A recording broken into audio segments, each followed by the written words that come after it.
Arsen Ostrovsky, thank you so much for joining in on CNN News 18. Let's start with a very basic question. Why is the killing of Hassan Nasrallah being called a defining moment in the 11-month-long warfare between Israel and the pro-Hamas front?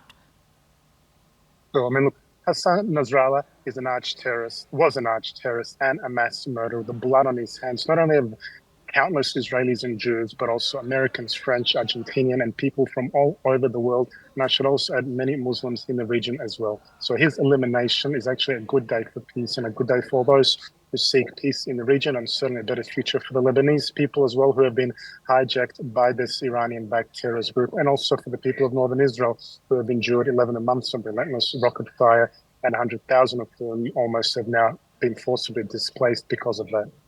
Arsen, is there greater possibility of a regional escalation, one that will now perhaps involve Iran?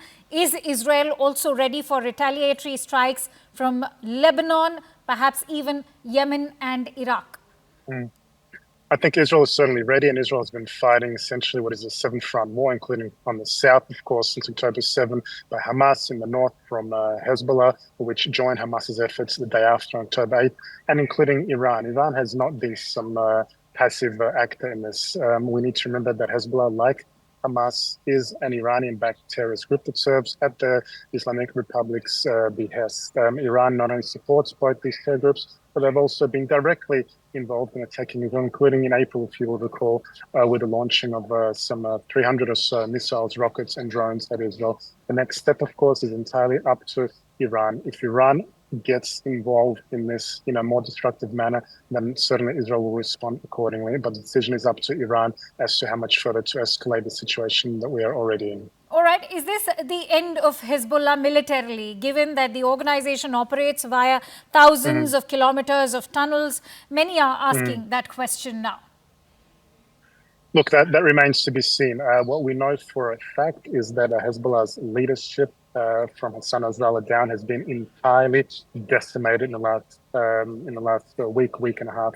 We've also seen the communications network of Hezbollah also entirely destroyed. So it is certainly very difficult for them to regroup and to function under an organizational structure as they have. The organization itself is enormous, of course. It is one of the wealthiest terrorist groups. It enjoys ongoing funding from the Iranian regime. Right. It certainly depends what will happen long term, but certainly in the short future, they have been decimated and destroyed, including their leadership with Hassan Nasrallah taken down and eliminated.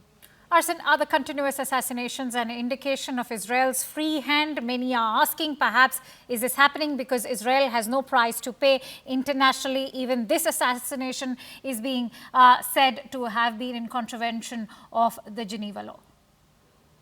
Look, there was nothing in this elimination of Israel that is in contravention of international law. On the contrary, it is entirely in accordance with international legal principles, including Israel's right to self-defense. We have to remember Israel did not initiate this. Israel did not launch this.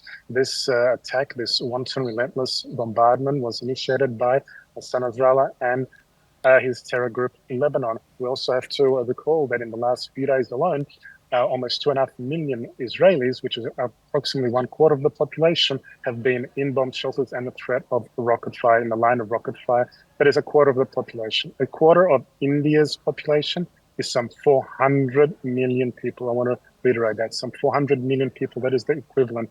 So Israel, like India, like any sovereign nation, will do whatever necessary, whatever is needed in order to defend its citizens, to defend its nation, to bring calm to our borders and to have our citizens return to their homes.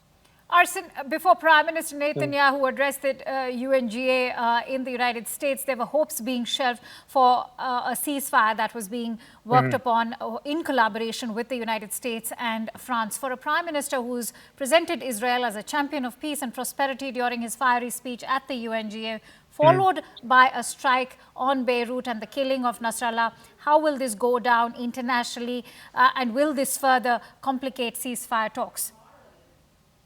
Look, we already have an outline and a structure for a ceasefire, which is called the UN Security Council Resolution 1701, which was enacted in 2006 after the previous Israel-Lebanon war. And that resolution is very straightforward. It says that Hezbollah must disarm and must withdraw from southern Lebanon to the north of the Litani River. So we have that framework, we have that structure. However, Hezbollah has not conformed to that. And the international community, including the United Nations, UNIFIL, the European Union, and other Western countries have failed to hold Hezbollah accountable. Where we move forward from here is entirely not only on Hezbollah, what remains of the leadership, on Iran, and also on the international community. They can either stand with Israel as we fight this relentless jihadist terrorist threat, they can hold Hezbollah accountable, or we can continue this. But at the end of the day, Israel wants peace, seeks peace. We did not want this war, but we'll do everything necessary in order to continue defending our nation and our people. All right, Arsen Ostrovsky, thank you so much for joining in. It was a pleasure speaking to you as always. Stay safe, stay strong.